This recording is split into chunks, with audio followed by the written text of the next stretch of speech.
রবিবার সকালে ঢাকা উত্তর সিটি কর্পোরেশনের অডিটোরিয়ামে পুরস্কার তুলে দেন পরিবেশ, বন ও জলবায়ু মন্ত্রণালয়ের উপদেষ্টা সৈয়দা রিজওয়ানা হাসান।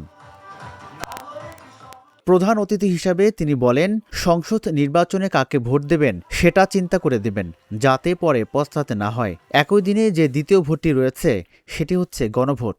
এটি বাংলাদেশের জন্য একটি বড় সিদ্ধান্ত। আপনারা আপনাদের বিবেক বুদ্ধি কাজে লাগিয়ে এমনভাবেই ভোট দেবেন যাতে আর পস্তাতে না হয়। আমরাই ভোট দিই, আমরাই আবার বলি নেতারা ভালো না, এটা হইতে পারবে না। আমরা ভালো নেতা দেখে যেন ভোট দিই। প্রথম নির্বাচনটা সম্পর্কে, সাধারণ নির্বাচন সম্পর্কে আমাদের এটাই থাকবে আপনাদের কাছে আবেদন। উপদেষ্টা আরও বলেন, শাসক গোষ্ঠীর ভার জনগণের পক্ষে থাকতে হলে ক্ষমতা জনগণের দিকে রাখতে চাইলে হা ভোটের পক্ষে থাকতে হবে। এই সুযোগ হেলায় হারালে ক্ষমতার ভারসাম্য আনার সুযোগ আরও অনেক বছরের জন্য হাতছাড়া হয়ে যেতে পারে। ওই একই দিনে যে দ্বিতীয় ভোটটা দেবেন সেটা হচ্ছে গণভোট। এটা হচ্ছে বাংলাদেশের ক্ষমতার যে ভারটা আছে সেই ভারটাকে শাসক গোষ্ঠীর থেকে জনগণের দিকে বাঁক খাওয়ানোর একটা সিদ্ধান্তের সময়। এই গণভোটে অবশ্যই সকলে অংশ নেবেন এবং যদি সত্যি সংস্কার চান তাহলে উত্তরটা আমাদেরকে হ্যাঁ বলতে হবে। যদি হ্যাঁ না বলি, চুপ করে বসে থাকি, নিষ্ক্রিয় থাকি বা না বলি, তাহলে ক্ষমতার যে ভারসাম্যটা আনার প্রয়োজন এই সমাজে, সেই ভারসাম্যটা আনবার সুযোগটা আরো অনেক বছরের জন্য হয়তো আমরা মিস করে ফেলবো।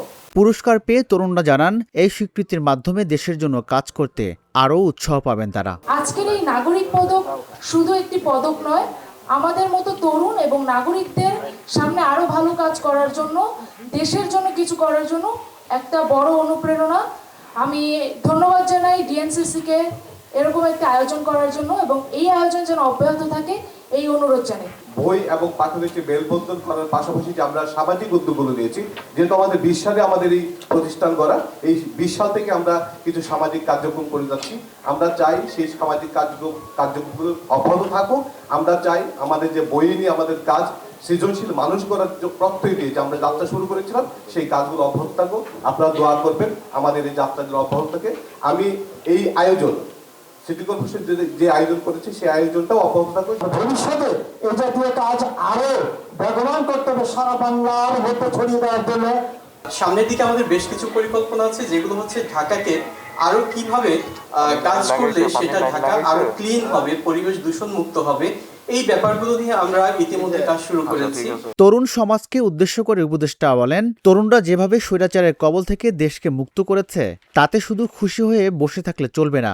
অতীতের মতো স্বৈরাচার বিরোধী আন্দোলনের অর্জন যেন বৃথা না যায় সেদিকে খেয়াল রাখতে হবে। তরুণেরা আমাদের জন্য যে আত্মাহুতি দিয়েছে, যে আত্মবিসর্জন দিয়েছে, সংস্কারের পথটাকে বেছে নিয়ে।